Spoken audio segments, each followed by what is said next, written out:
हाँ हाँ। साहब जी,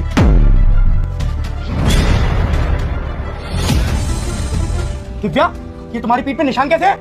कुछ भी नहीं है, तुम्हें गलत फहमी हुई होगी प्रिंस। पीछे मुड़ो, मैंने कहा पीछे मुड़ो।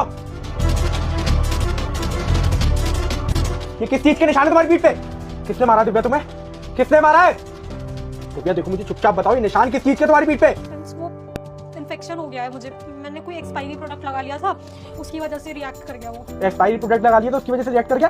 क्या बोल रही है दिव्या तू? मैं एक फौजी हूँ, मुझे सब कुछ समझ में आता है क्यों किस चीज के निशान है। ये किसी की मार के निशान है। देख सुन, मुझसे ना झूठ बोलने की जरूरत नहीं है, चुपचाप बता ये निशान कैसे आया तेरी बॉडी पे? और ना प्रिंस, तुम अभी आए हो और ये क्या बातें लेकर बैठ गए हो? तुम कपड़े बदल लो, मैं तुम्हारे लिए खाना लगा देती हूँ। फालतू बकवास ना मेरे से नहीं चलेगी दिव्या। सच से बता, ये निशान तेरी बॉडी पे कैसे आए? पिछले 2 साल से मैं बाहर हूँ, 2 साल बाद घर पे आ रहा हूँ तो हमारे घर का नौकर हमें दिखा रहा है तुम्हारा स्कार्फ हटा के, और तुम्हारी पीठ पे निशान पड़े हुए हैं। प्रिंस रहने दो, इन बातों का कोई मतलब नहीं है।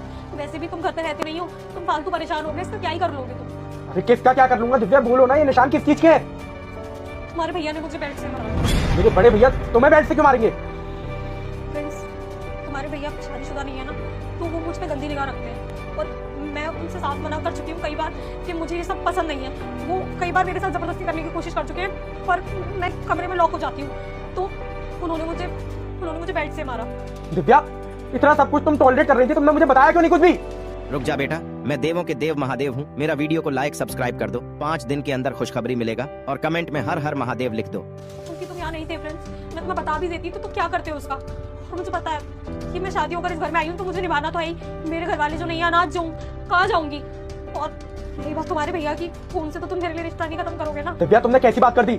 तुम मेरी वाइफ हो, इस घर में शादी होकर तुम मेरे लिए आई हो, ना कि औरों के लिए जो तुम पे गंदी निगाह रख के बैठे हुए हैं। रुको, 1 मिनट रुको, अभी भैया को बुलाता हूँ, अभी देखता हूँ मैंने।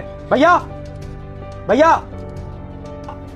हाँ प्रिंस, तू कब आया? मैं तो अभी आया।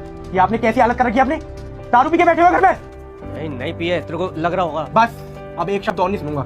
ये क्या हाल किया मेरी पत्नी का? ये आपने बेल्टों से मेरी पत्नी को मारा है, सिर्फ और सिर्फ इसलिए क्योंकि उसने आपकी बात नहीं मानी। आप मेरी पत्नी के साथ जबरदस्ती करने की कोशिश करते हो मेरी पीठ पीछे। नहीं प्रिंस, ऐसी कोई बात नहीं थी। मैंने इससे कुछ पैसे मांगे थे, मुझे जरूरत थी। कैसी बात थी और कैसी नहीं थी ना, घर के नौकर ने सब कुछ बता दिया है, तो आपको झूठ बोलने की ना जरूरत नहीं है बिल्कुल भी। आपकी शादी सिर्फ और सिर्फ इसलिए नहीं हुई किसी से क्योंकि आप सुबह से दारू पीना चालू करते हो और शाम तक दारू पीते हो। कोई ऐसे आदमी को तो अपनी लड़की बिल्कुल भी नहीं देगा, क्योंकि कोई अपनी लड़की की जिंदगी अपने हाथों से तो खराब करेगा नहीं। मैं अपनी पत्नी को यहाँ पे छोड़ के गया कि मेरी पत्नी आपका ख्याल रखेगी, और आप क्या कर रहे हो? आप मेरी पत्नी पे गंदी निगाह रख के उसके ऊपर जुर्म कर रहे हो। ये बोलता है मेरी बीवी पे तुम पीठ पीछे जुर्म कर रहे हो, उस पर बेल्ट उसे मार रहे हो, अब बहुत हो गया, अब मैं तुम्हारे ऊपर केस करूंगा और तुम यहाँ से चले जाओ।